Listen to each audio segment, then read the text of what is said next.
Today's video is sponsored by the new Paperlike 2.0, which makes writing or drawing with any Apple Pencil on any iPad feel more like paper.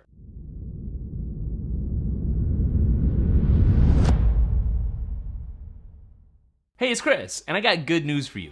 You don't have to be a designer or an artist or a pro to design amazing things on the iPad Pro. Of course, it doesn't hurt.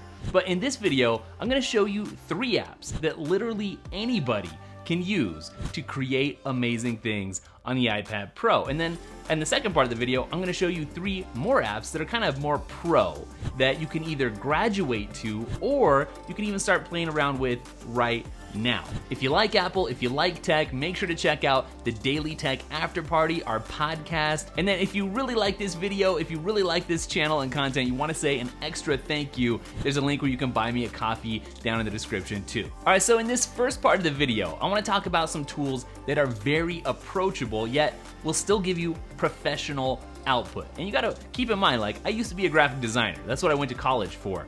And honestly, these days I find myself wondering a lot, like, what's the point of graphic design as a degree these days? Because so many apps and services have made it so easy for regular old people who don't have a design background to make amazing content. I want to talk first about Adobe Spark Post. Now, if you're a student, or if you're trying to break into being a social media influencer, or if you just run a small business, this app's going to be really great for all of those things and many more. What it is a design program that starts with a bunch of different templates that are really professional looking, well designed, and then you tweak those to better fit your brand and your persona and what you're trying to portray. In other words, it literally could not be easier. So literally, like, A, B, C, done. You pick your photo, you pick your text, you maybe apply some design filters, and wow, you're done. You've got some stunning artwork that you can then share on social media or download and print, or maybe throw up on your website. So yeah, literally, you don't have to have any design experience to make some really cool stuff here. I will say though, the problem that you may run into here, because it's so overly simplistic, is that you may find other similar stuff out there. Still, you can kick things up a little bit by getting the in-app purchase, which will then let you really brand your stuff. Add your logo, add your brand-specific colors, and if this is something that you're really gonna use, it's still, I think it's like $9.99 a month. That's way cheaper than hiring a designer to do all this stuff for you. So for example, you can make animated video posts, you can make design filters, you can auto resize stuff, auto recolor, there's magic text. And then one thing that I really like here, that I think really helps set it apart from other things, is that it gives you a feed of inspiration. Because let's face it, one of the hardest parts for any kind of project like this, especially for somebody that has no design background, is getting an idea. So to be able to see right in front of your eyes, like, what can I do with this? What have other people done? And get some fresh ideas, that's a big deal. So once you've created whatever you're gonna do, you can then download it to your camera roll, or you can email it, text it, you can post directly to Instagram or Twitter, for instance. So it's really easy to get whatever you've created out there. I would like to use something like this to have a more consistent and more differentiated and interesting feel to something like Instagram, for instance. I'm always looking for stuff that can replace Adobe's more expensive Creative Cloud stuff. And maybe I don't need Photoshop, just for my thumbnails for YouTube stuff. I would be interested to try this out for like a month and see, could I just get by with this, for instance? Now here's something I want to point out. Almost 100,000 ratings on the App Store, and this thing still gets a 4.9 rating. That should tell you a lot. All right, the next app that brings really professional design output to your average user is called Assembly. I really like everything about this app for the non-designer. So basically, this is a vector design tool. Vector graphics are infinitely resizable, which means they work great for like a logo, for instance. The problem is, if you go to like the more professional extreme, or using something like Adobe Illustrator, for instance, then you're stuck there messing with points and curves and making everything from scratch. This says you don't have to start from scratch. We're gonna give you this library of really great shapes and tools so that you can just really assemble whatever. It's a great name. And easily create whatever it is in your brain that you want to get out there without having to do it from starting from zero. So for instance, if you wanted to create something like an owl, I mean, break it down into some shapes. It's just some circles for the eyes and maybe like a rectangle that's rounded for the body, and throw something that's triangular in there for the tail, and then you just make the legs with some lines, and put some feathers on maybe. It could not be simpler in this app. So you have these pre-designed elements, and the way to think about getting the most out of this program is to combine those to the simple things to make something that is a little bit more complicated. So this is not just for logos. Like if you want to make some icons for like your app, for instance, and you're a coder and you're not really a designer, because it's rare to find somebody who's an amazing coder and an amazing designer, then this is it. This is all you need to do. So the point here is that this is really intuitive, and that's what makes it such a good thing for everybody, and not just for pro. But you know what? Pros could get a lot out of this too, and maybe save some time. Depends on your workflow. But you can still do really powerful things like intersect shapes and cut stuff out. You can convert strokes to fills and copy and flip stuff. There's like nested grouping. So powerful, but simple. So then how would I use this? Well, the first thing that comes to mind is I do a lot of things that kind of almost need a logo, but don't really need a logo. And I don't like the idea of just using some clip art logos. Like, you know, so I'd rather customize it a little bit, but yet have it be really quick and fast to do. Maybe for a video series. Maybe I have 4 different video series, and I want a different icon kind of for each. That would be super quick and easy to do. Now this is another one. I have to point out the reviews here. There's thousands and thousands of reviews, and you're still at a 4.6 out of 5 on the App Store. That just tells you this is a really solid app. The next really easy to use app that will help you design really cool interactive looking stuff is Memento. Now this has been around for a while, but it's worth covering here. Sometimes people just need a reminder. And what it is, it's all about animated pictures or GIFs/GIFs. We're not gonna get into that whole debate right now. The great thing here is if you can take a picture with your iPhone, that's all you gotta do. And make sure you got live photos turned on. So you could take a picture of a product, you could take a picture or have somebody take a picture of you, or like your staff or something. As long as you capture that with live photo turned on your iPhone, you can come into Memento and it will automatically, using some algorithms, like smart detect what would be some good motion to pull out of there. So this is really cool if you want to do like stop motion stuff, or let's say you're a clothing or accessory maker. Let's say you sell sunglasses, and what you could do is take a picture straight on, or then from the side, and then from the other side. And then you got 3 things there. It can rotate between those for you. You can add some text. You can stick some stickers on there. You can do like AR, augmented reality stuff, and package all that up really quickly and easily and shoot it off to social media. One thing that's kind of underrated with this app is that you can export this stuff to TikTok. TikTok has been blowing up, and if you're like, I don't know how to get on TikTok, I don't know what to do, you can use something like this to really add a lot of cool stuff that maybe you're not seeing on the rest of TikTok and jump right in. Like if you're watching Gary Vee and he's like, what are you doing? You're missing out on this beep, beep, beep, crazy opportunity with TikTok, beep. Then maybe just download this and give it a try and you'll be surprised. So how would somebody like me use this? Well, you know, I make videos and I like to do things that are really different than what the other tech channels are doing. So I could use this to talk about a product and make some GIFs that then go into a video and maybe live right next to my head or whatever, and just help me like illustrate stuff with almost no time involved. So I want to shift gears a little bit now and talk about some more pro apps. And like I said, you could either start with the other apps and then kind of graduate into these apps, or you know what? I think that anybody could just jump into these and start learning them and get a lot of value out of them without being a pro necessarily. So the first one I want to talk about is Procreate. We're now at Procreate 5. I've featured this a few times on the channel before because I love it. It's definitely one of my favorite iPad Pro apps for sure, pro or otherwise. But basically it's all about drawing, sketching, painting, illustrating, and just being kind of creative from scratch, getting whatever's in your head out onto the digital canvas. In fact, Procreate, when I think of the iPad Pro and creating stuff on it, this is the app that comes to my mind because it's so powerful and it's so good. The experience is native here to the iPad, and with the new Apple Pencil 2 for the Pro, I mean, this is it. This is the definitive iPad Pro creative app in my mind. What I really like about this is that it's more than just like an illustration, painting, sketching app. With the really powerful text tools, like you can combine stuff that maybe you would have to do in another app before, whether that be like Photoshop and putting text on something that you've illustrated, or maybe something else like overlay and combining text with an image. It does a lot more than you would think. There's really more than I can even tell you about in the time allotted for this video, but you can work with hundreds of layers. Working with colors is absolutely amazing.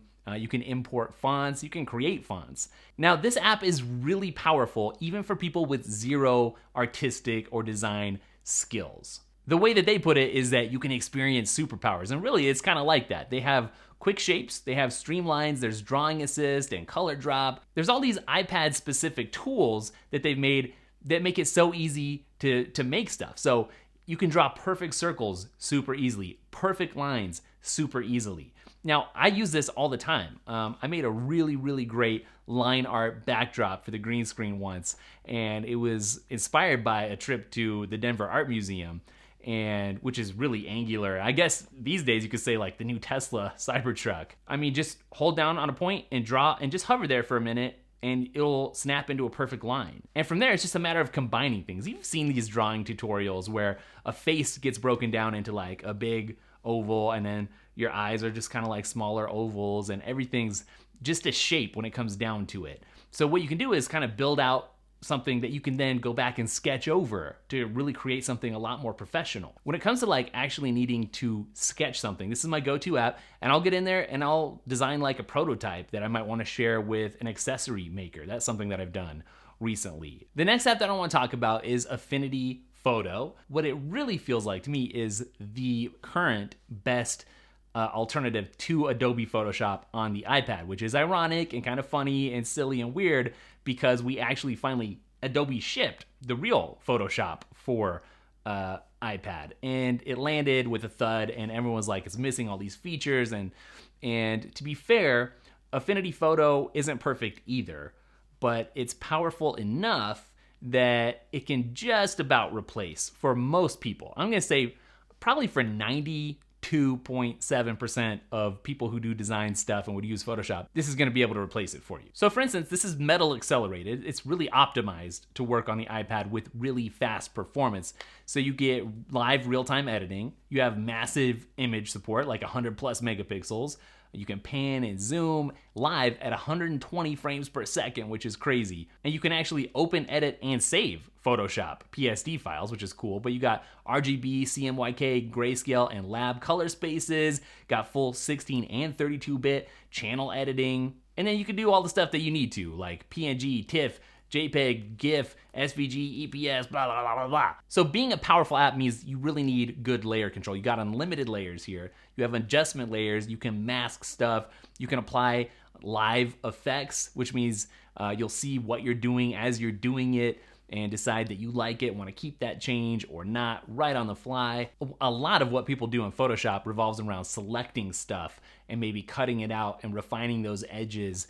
And you can do that in this app pretty well. People like to get into Photoshop and do crazy things like make their neck a little bit thinner, get rid of that double chin, or like, you know, make the waist a little bit thinner. People cheat, you know, they cheat how they look in Photoshop. Well, the Liquify tool is alive and well in this app as well. Now I wanted to throw in something a little bit unexpected for the Final Pro app here. And again, I think it's pretty approachable. Like, you don't have to be a pro to use this, but it's called Pixaki, and it's a pixel art studio. So if you've ever seen somebody with a really artsy looking avatar that's a little bit blocky on Twitter or something, that's pixel art. Oh, there's a lot of really cool like pixel art games in the App Store. And so what's cool about it is you don't have to be an amazing artist and get like pixel perfect, so to speak, with pixel art. With pixel art, it's sort of like impressionistic. You just gotta get something that's close. And what's really cool about this, let's say you wanna make a pixel art face of yourself and you wanna do something more than just go into Photoshop and pixelate it. Like, you wanna do it from scratch. You can put in like an onion layer here and sketch over your face and pull out like colors and use those in your pixel art. It's really intuitive, it's really powerful, and actually it will let you do some animation too. So if you really wanted to get in depth You could make like a whole animated little short or movie actually using this. If you wanted something different for your online store or something to promote that merch that you got, or for your business, like this is that different thing. And it's not that hard to make. If you own an iPad or you're looking to get one soon, then check out today's sponsor, Paperlike, now in the second version, which is an accessory that makes it feel and sound more like you're using real paper when you're working with an Apple Pencil. One of my favorite things about the new Paperlike is that it's much clearer to watch movies or view content through it when you're not writing or drawing. Paperlike actually gives you more control with your Apple Pencil thanks to that paper-like resistance that it offers. And yes, it really makes a difference. Plus, it reduces glare and fingerprints, which who doesn't want that? Paperlike's great for anyone who wants to use apps like Apple Notes or Notability or Procreate or Affinity Photo, among many others. When you place an order, you're gonna get 2 Paperlike covers plus application accessories, along with free worldwide shipping and a 100% satisfaction guarantee. You can place a Paperlike 2.0 order using the link down in the description. All right, let's get into the Q&A for this video. I asked you guys for some questions specifically revolving around creative apps and the creative iPad Pro experience. And somebody asked about battery life. How does using a really pro creative app eat up your battery life? Or does it? And can you make it through a whole day? I would say, as impressive as the battery life is on the iPad Pro, I'm always wanting more. In my original iPad Pro review for this model, people were like, wow, I can't believe this guy's complaining about the battery life. And it's just like, I can kill the battery pretty good by the end of the day. It'll get me through the whole day.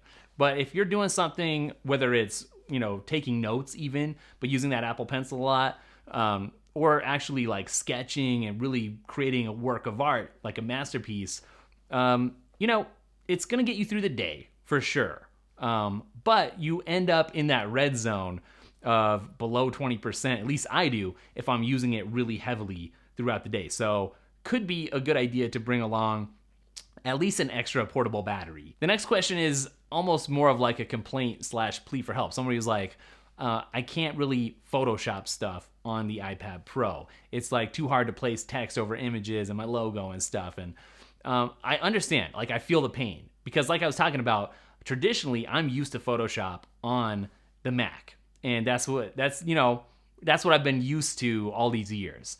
The thing is, this is the hard answer. I think it just comes down to investing the time into learning whatever app you need to use or that's interesting to you. Like, let's take Affinity Photo, for instance. That interface is just different enough from the Photoshop on the Mac that I'm used to that I can't just sail through and edit. But if I dig around and maybe do some internet searches, how to do X, I can definitely get done whatever I need to do. And I haven't spent enough time in there. I haven't made it my, this is what you gotta do. You gotta make whatever app you're gonna be using your primary thing and just say for 3 weeks or for a month, I'm gonna use this and not go use the old program that I'm used to as a crutch. And when you make it your primary thing with no backup, where you can't go back, you learn it like pretty fast. You know what I mean? That's how you learn stuff. It's just like into the fire, get it done. So the simple answer is, I know it's annoying, but you gotta learn it. You gotta invest the time. And it can probably do what you need it to do. The next thing is more of a comment, but I wanna talk about it more than a question. And someone just said, Sidecar is amazing. Just had to say that.